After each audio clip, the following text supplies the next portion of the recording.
Hey, welcome back, guys. We're here for round three. We got Jason Pease on the left on Izzet Drakes. We saw him earlier on the right against Martin. We got Martin Lagasse on the right, if I could speak actual English, playing some green-black mid-range. So, in this matchup, I think Izzet Drakes is just very heavily favored. They have all the flyers, which green-black cannot deal with. They have protection in the form of spell pierces and dive downs for his spot removal. So I really just think it's miserable from Martin's side of the table. Yeah, I would agree with that statement. Izzet Drakes really is designed, honestly, to beat this matchup.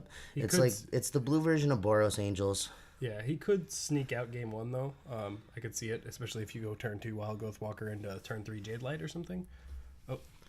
So these life totals obviously aren't correct, guys. Sorry about that. This is from last round. We forgot to update it. We are doing this live from the finest condo in Orland Park that is my house. So you're going to have to bear with us. This streaming thing still is in its infancy. So Jason's going to go turn 2 Lava Coil and get rid of that Wild Growth Walker. Martin's going to respond with a Jade Light Ranger on turn 3, flipping a Find Finality into the yard and then revealing a Doom Whisperer off the top. So it's going to be a 4-3. Yeah. I'm going to go here into Jason's turn 3 and see what he can do. So if he has a spot removal spell, I think that's just where he wants to be. I think I saw a Beacon Bolt. Or no, he's going to go at Discovery Dispersal, using his life total as a bit of a resource. I did see the Beacon Bolt in his hand, which would have been a totally fine option. But I think Jason's just going to prefer to get things set up, maybe looking for a 4th land here. I wasn't sure. So I see, Spell Pierce and Island. He's going to draw the Island. Pass. So getting rid of that Spell Pierce should signal to Marty that Jason's hand is very strong. At least it has one form of protection. Because the Spell Pierce is honestly very good against Marty's deck. He plays a lot of Vraska's Contempt, higher mana removal spells. So Spell Pierce would be very good at protecting his creatures in that regard. We're just going to see a Llanowar Elves and a pass here after combat from Marty. So that's kind of telling me that his hand's either very expensive, which it is, or weak. It is expensive, which is a good thing for him. He's got a lot of powerful spells. And we are going to see Jason now fire off this Beacon Bolt. I wonder if that is a bit of backwards ordering, honestly. I would have preferred to see that last turn not take the hit for 4, using his mana a bit more efficiently, and then go Discovery on this turn because he, A, has an Opt, and B, has another Discovery. So I think that the sequencing is a bit off, personally. Yeah. I could see that. Obviously, there's different lines of play all the time. Mm-hmm. No, you're right. And I'm not saying it is necessarily a mistake, but from my point of view, I think that's the line I would have taken. Right. Yeah, I agree. I think it's definitely right to do. Play the Beacon Bolt, not take 4, because now you see this Doom Whisperer come down. Right, and you are going to be able to flash back this Beacon Bolt. That is a big part of this card. It's got that flashback, so it's essentially a murder effect times 2, which these blue-red decks don't typically even get one effect like Beacon Bolt, where it's just you can deal a ton of damage to a creature efficiently. Usually it's more like 3 or 4 types of damage, so it is very good for this deck. So we're going to see what Jason can put together here. The only thing from Martin I would like to see is just swing with the Llanowar Elves. It's 1 damage. 1 damage can matter in the end. If you're not going to use it, there's no Blossoming Defense anymore, so... you do have to swing for 1 there. What are you going to use it for? Nothing. Getting in, 3 attack steps, for example, with the Llanowar Elves can be the difference between winning a game and losing a game. Yep. You are very correct about that. I'm not even really paying attention to what Marty's doing because I feel like the more important side of this matchup is the Izzet Drakes deck. If he can put together what he needs to, Marty's not going to be able to win. If he can't, Marty will. Yeah. You know what I mean? And Marty's going to do what he's going to do, but really all that matters is what Jay does. Does that make sense? Yeah, I agree. Jay has to find the answers here. So I'm really honestly surprised that he didn't fire off that Beacon Bolt. I do believe he has 6 instances in his graveyard. So 1, 2, 3, 4, 5. Okay, maybe not. Maybe that's without the Beacon Bolt, it would have been... Well, the Beacon Bolt also counts itself in exile. Oh, does it? Yeah, okay. It's the same as exile Nivs. And okay. It's not Nivs. It's the same as Ral Zarek's minus. Okay. So it does count the ones in exile. Well, it would still be on the stack though, so it wouldn't have been to exile. I'm not sure how the because I believe you interaction cast. works. I believe it does say cast it, so Okay. it would be on the stack. So it'd still only be 5, even if he discarded another spell. That's fair. So you know what though, the sequence here is going to be fine because he's going to be able to lava coil this Jade Light Ranger, which should put him up to enough instants into the graveyard, and then Beacon Bolt this Doom Whisper, I believe. I'm surprised here that Marty hasn't used his Doom Whisper even once to fix his draw. Oh, he's going to go for 2. Lava coil. It's interesting. Maybe he doesn't have enough. I can't tell what that one card is, but I thought that 1 Lava Coil on the Jade Light Ranger would have been enough to put him up to that. There's some glare on the cards, though, so I'm not sure, honestly. Right. You know, he is playing the game live, so he will have a bit more information in that regard. Yeah. And if he could have Beacon Bolted, I'm sure he would have. Maybe he doesn't realize, maybe he's forgetting about the Jumpstart part of the Beacon Bolt, though. Maybe, yeah. You know, that is a distinct possibility here. Ooh, got him with this. That's what I was saying. Like, a lot of Marty's deck is expensive. Yeah. Can you hand me that? Sorry again, guys. You know, this house phone business.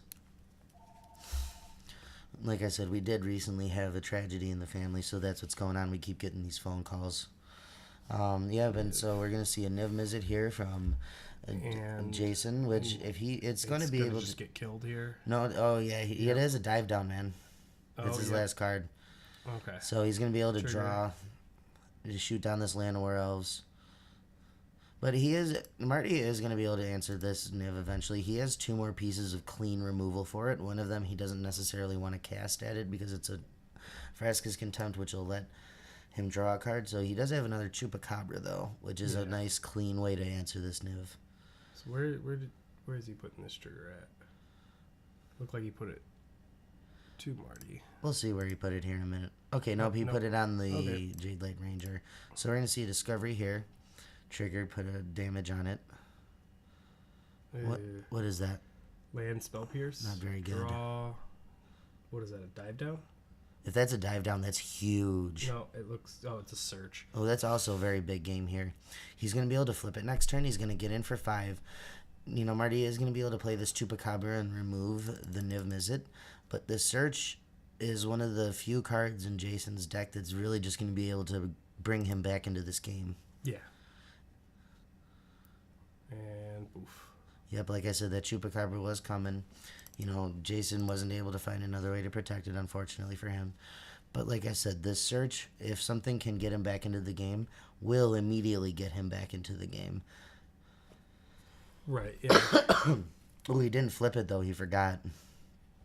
That's an Enigma Drake. That's a big creature. But he does have a clean answer in the Vraska's Contempt. Yeah. And honestly, missing that flip trigger is going to cost him this game. Because he's going to be able to Vraska's Contempt and then get in there for 4. Yep.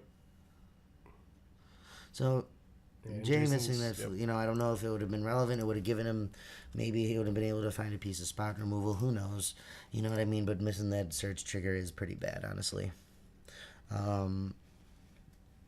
Not exactly how I expected the game to go. Yeah. I do believe this matchup is, very heavily favored into Jay's favor. Still, even after boards. But Marty was able to get there. You know, there was some slight misplays, some missteps and missequences, you know, that type of thing. I also think that Jay's draws were kind of lackluster, Mm-hmm. especially towards the end. Well, and you know what? Him taking the extra 4 damage when he didn't need to, you know, that led to him taking 4 more damage later down the road from the second Jade Light. Yep. You know, so that 8 damage was a lot.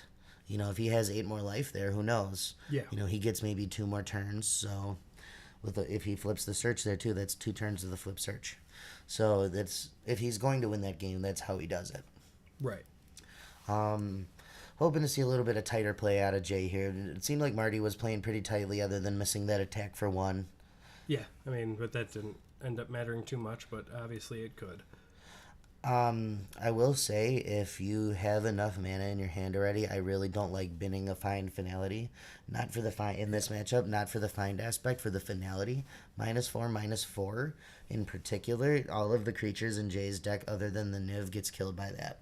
Yeah. So I think Find Finality is he's going to board it out too. I don't know if I like that, honestly. A 6-mana Wrath, even if it hits 1 or 2 creatures, is so big against these Drake decks because they present such a light number of actual threats. Looks like he's taking out both. I don't know. I don't know if I agree with that because these games can be very grindy too. I think he's just in the mindset of this thing's going to get countered the moment I play it. Because I'm going to pay 6 mana to kill 2 of your creatures, and you're just going to go... Or you could dive down. You're hoping at that point you already have exhausted some of those resources. I don't like taking out all of them. I can see taking out 1, even 2 of them, but I think you have to leave one of your Wraths in. You know what I mean? And at the end of the day, in this matchup, that's what that card is. It's a Wrath for their board. You know, it does Wrath your own board, but you do need to have that. Looks like he took out all 3. Yeah, I do not agree with that. I agree with taking out 2 of them because I can get behind your argument of it's a 6-mana sorcery and it's just going to get countered a lot. But I'm the type of person that if I have a reset button in my deck, I'm going to leave it in. I would too. Looks like he's bringing in 4 Duresses. Not bad. No, I like good. No, I like 4 Duresses. Definitely good in this match. It's not honestly as good as it is in a lot of the blue matches, though. Right. Because Jay is a much more aggressive build, but it is still very powerful here. But taking out a dive down out of Jay's hand, and also just knowing the information's huge. It's like there's times where like I'll bring in Sorcerer's Spyglass, even if I don't really have anything that I need to name, just so I can know what's coming. Right. It's like. Like, oh, yeah, I need to now play around Vraska's Contempt, or in this match, I need to play around a dive down, play around double Enigma Drake or something like that. That's what I was talking about last round when I was saying how people really do tend to... No, in Jason's round 1, we were talking about how he told... his opponent that the only reason the Dragon Skull Summit was in the deck was for the flashback or the other side of Discovery Dispersal.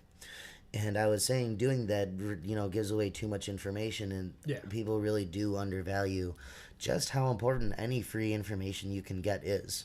Yeah. You know what I mean? Free information is great. That's why I'm playing, when I play in Standard, I play a lot of discard right now. 4 Thought Erasures, 2 Duresses out of my board.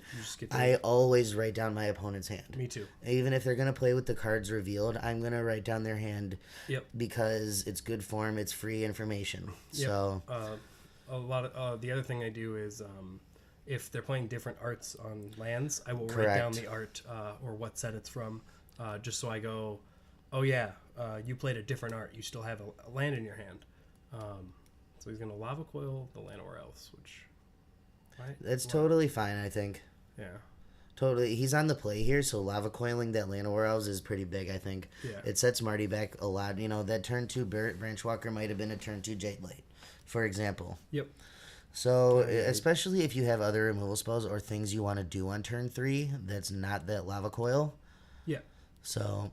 just spending your mana efficiently too in matchups like this can just be where you want to be, even if it's not the most optimal target.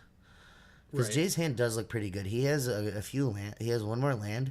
He has 2 Drakes, a Rel, and a Discovery Dispersal. So his mana is going to be tied up for like the rest of the game here. Yeah, it looks like he has an Enigma Drake and a Crackling Drake. He was never really going to get a chance to fire off that Lava Coil in a more profitable fashion before turn 5 or 6. Because now he really wants to be aggressive, drop a Crackling Drake here, and just really get at him. Right, yeah, I agree. It's... we do see that he has a Chupacabra and a Vraska's Contempt in hand.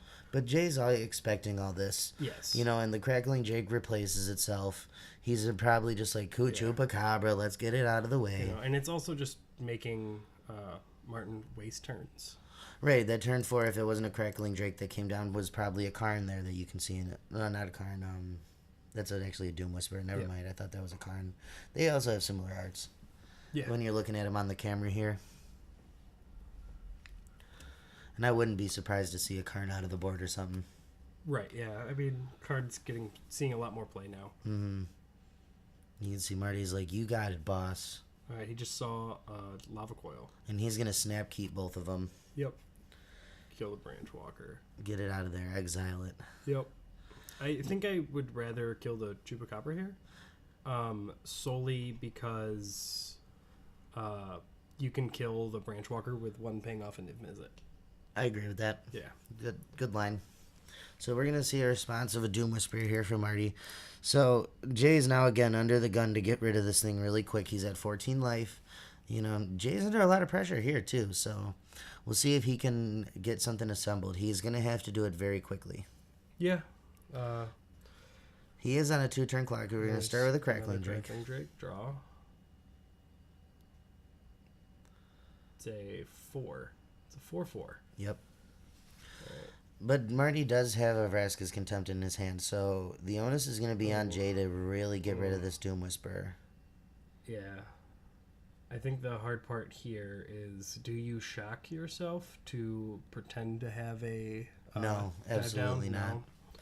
That's just too much damage. You know, you're already looking at 8 damage because you have to basically assume that your Crackling Drake's just gone. You know what I mean? Yeah. Like, that's almost a given here. Just for 6.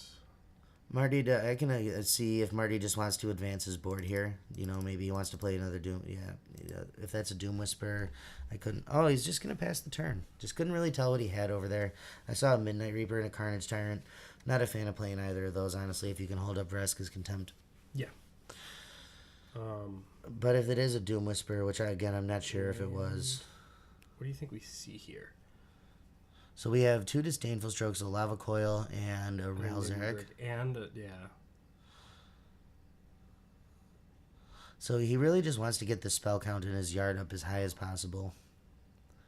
So it looks like we're going to go to he's going to move to combat here, and we see a Disdainful Stroke come out here. Yep. So Jay tapping his 2 Steam Vents was very badly. Very bad, not very badly. Very bad, yeah. Yeah, because now he has another Disdainful Stroke that he can't hold up. Which I'm not sure if Marty's going to be able to play anything. Block. But if he does play something that's 4 or more. Respond with a couple of Surveil. With a Surveil. It's honestly surprising that it's been taking so long for him to do that. Yeah. I want to see him do it at least once every other turn. You know, he's had it out there for a few turns and he hasn't done it once until now. Is he going to Surveil again? Nope. Nope. Okay. All right, and now we see a Carney T. Big Carnage Daddy. What does Jason have to answer Carnage? He has an Enigma Drake. Oh, yeah, that will work. Uh-huh. A big Enigma Drake. Ooh, and a Dive Down. Oh, man, that's big. Good. Again, I really don't like how Jay's tapping his mana. Yeah. Okay, he's realizing it. He's still, you have to leave both Steam Vents untapped, Jay. Bad form. Yeah. I know you're going to watch this. Bad form, Jay. You heard me. All right, so we see Vivian Reed, which we saw. Disdainful Stroke. And there's a Disdainful Stroke. And that is now an 8-power Enigma Drake, which he had no fear. Marty's just going in. So he takes 3? Yep.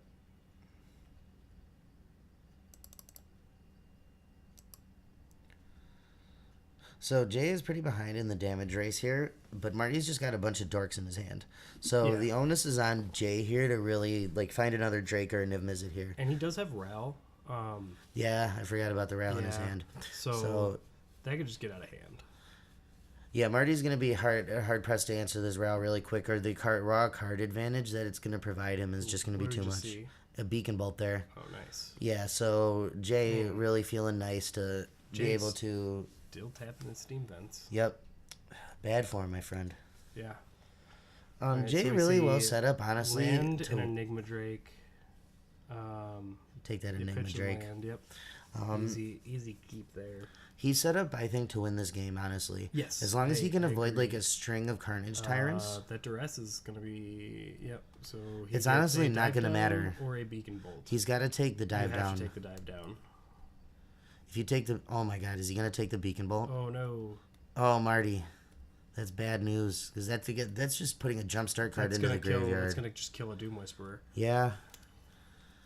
It was going to kill it anyway, but maybe Marty thinks he can't beat 2 more removal spells. Maybe.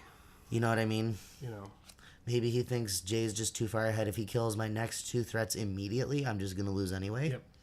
So maybe that's the only rationale I can think for putting a jumpstart card into the yard. Railzeric is also a kill spell that just kills Tomb Whisperer. So Yeah, no, now you have to take the dive down. yeah. You know, that So every there's creature you Surveil. play is going to die. You know, honestly, it's not going to matter. That dive down. He leaves an Argle's can't- Bloodfast on top, it looked like. And then you're going to let that die. And Yeah. then we're going to see the Enigma Drake. Yeah, taking that dive down, I think, is just going to cost. Not taking that dive down, pardon me, is going to cost him. I think so, If too. he ever draws a removal spell, especially. Yeah, and he just drew an Argle's Bloodfast, which I don't really know if you want to leave on top when you're facing An 8-power creature. 8/4, yeah. A 2-turn clock. Well, I guess he gets 2 cards. You know what I mean? Maybe Yeah. he thinks it's worth But 2 cards. with a Wild Ghost Walker, I'd rather have just surveilled it to the graveyard and hopefully see a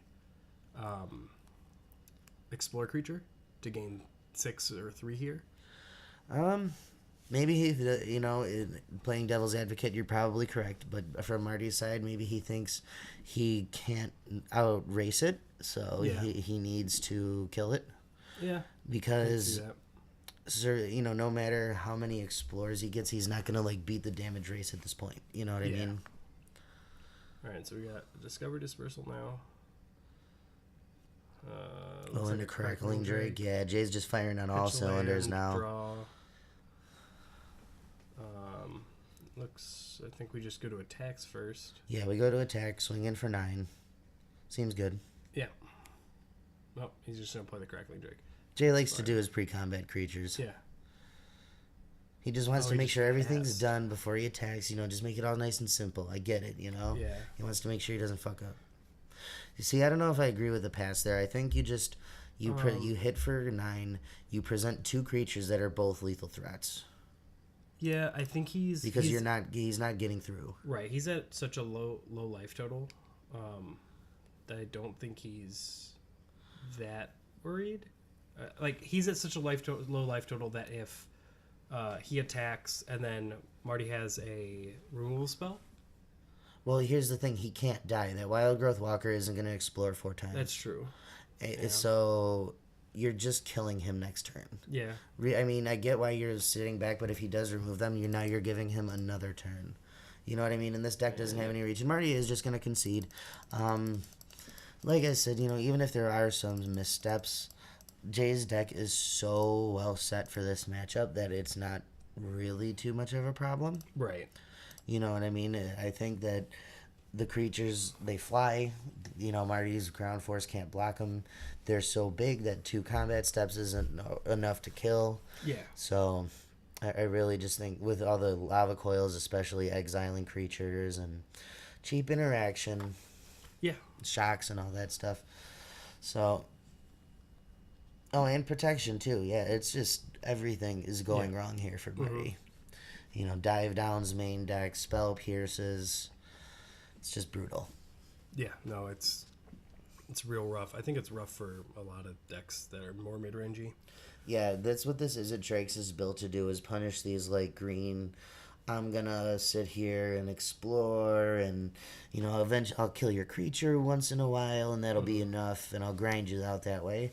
They're built to just say no to that. They counter a couple of spells, they protect their creature once, and they hit you twice, and that's the game, and that's what they're built to do. Yeah, it just seems good. And their aggro matchups are pretty good too, because they do have such good cheap interaction and such big cheap threats. So I think the Izzet Drakes is well positioned deck right now. Yeah, it's just not the greatest against control post board. No, absolutely not. But even game 1, they just have to sneak out games 2 or 3. Yep. Because game 1, as we saw in round 1, he pretty well beat him in game 1. Yeah, so I think we see land here and then Branch Walker. Yep. And let's see what we surveil here. Land? No. He has to reveal that, doesn't he? Yes. Yep. Midnight Reaper? Yeah, there was a Midnight Reaper. Yeah. Which he's just going to leave on top. If he has a few more lands, it's totally good. Fine here. And opt. Which, honestly, Midnight Reaper is not as good against Jay's setup. Jay doesn't have another land? Oh, really? Oh, now he does. Okay. Well, he has 2 ops, so I could see keeping a 1-lander. No problem. Yeah, and a shock. On the draw, too. He had 3-4 1-drops in his hand, because I think he has a Spell Pierce. Yeah. I could see it. He needs a Drake big time. If he can find an Enigma Drake, he is going to go really hard, really fast with this start. Yeah. He's got so many cheap spells that he's going to fill up his yard quick. Marty's going to get in here for 3, and on step we're going to see an Opt. Immediately to the bottom obviously wasn't a land, because that's all Jay wants. Yep. Is a land and a Drake. There's his third land, so that's step 1. So now he wants Enigma Drake off the top. Not Enigma Drake, but it's an Opt, so he is just going to keep churning through his deck. Oh, he has an Enigma Drake in hand. Oh, does he really? He just shocks both these creatures and then passes. Oh, man Jay is this just... Enigma Drake is going to be huge. Yeah, this is a beating here, man. This is exactly like the... I would say this is the nuts from the Izzet Drake's deck. Yeah. Because all of these 1-drops, 3 of them redrew themselves. Yep. And that's so big for this deck. So now he's going to have like a turn 4, what is that, a 5/4? It might even be a 6 power, because he's going to be able to leave up a 1-mana spell here. He's going to be able to leave up the Spell Pierce, too. Oh, yeah. And I bet you Marty has exactly Vraska's Contempt. I haven't been paying too much attention to what Marty has, because I've just been enthralled with how good Jay's hand has been. Jay took a huge risk on his hand. And it paid off. And it paid off in a big way. He's got double Carnage Tyrant. And so Marty's in this game. Definitely. Double Carnage Tyrant is always a threat. It doesn't matter what deck you're playing. Doesn't matter how big your Drake is. Yeah. Double Carnage Tyrant will beat you if you're not careful. Yep. And there's a dive down. And, oh, man. So let's see. Get in here for 5. He has a... Yeah, I was going to say, he has a Charter Course. But you want to do that after pre-combat. Yep. Or after combat. Post-combat, not pre-combat. Post-combat, yep. You know. So, hey, he's tapping the black because he knows he doesn't want to use it. Draws 2, and I think, is that another Enigma Drake? Oh, man, and an untapped land. Did he already play his land this turn? Yeah, he did. I believe so, yes. So I want to see him pass the turn here. Maybe Lava Coil this thing. Yep, Lava Coil, get it out of there. Exiles doesn't trigger. Yep. And now he gets to leave up this Spell Pierce and a dive down. Oh. And there's Vraska's Contempt for Martin. You know, these double Carnage turns aren't even going to matter. Yeah, he's just going to beat him. What is he going to look at? Do you think... I never thought I would say this, but he's going to try Vraska's Contempt, and he's going to get blown out, man. Oh, that is... You can see Marty gave the little fist shake there. Like, he knows he just got beaten. So dead. He knows he's just done. You can see how fast he's flicking his cards there. Yep. He is stressing. Yeah, no, not. And this game is over. There's a Crackling Drake, too. Oh, my God. 2, 3, 4, Crackling Drake. Play that Drake, baby. Draw. And another Drake. Oh, my gosh. It is for 7. Over. Marty knows it, too. Yeah, he's just like, can't do anything about this. I'm just so dead. See, here's where Fine Finality would have been fine, except for, he has that Spell Pierce. But, yep, and Martin just scoops it up. Knowing he's dead. Like I said... Jay kept a real risky hand there. Honestly, it wasn't as risky as you think. Super risky. Because here's the thing. He's on the draw. He has 2 ops. So he's finding at least a second land, which is going to allow him to stay afloat long enough to cast these other ops and removal spells and get to his 3rd and 4th land. Yeah. So, and that's what we saw there. Yep. All right. So we'll see you back here for round 4, guys.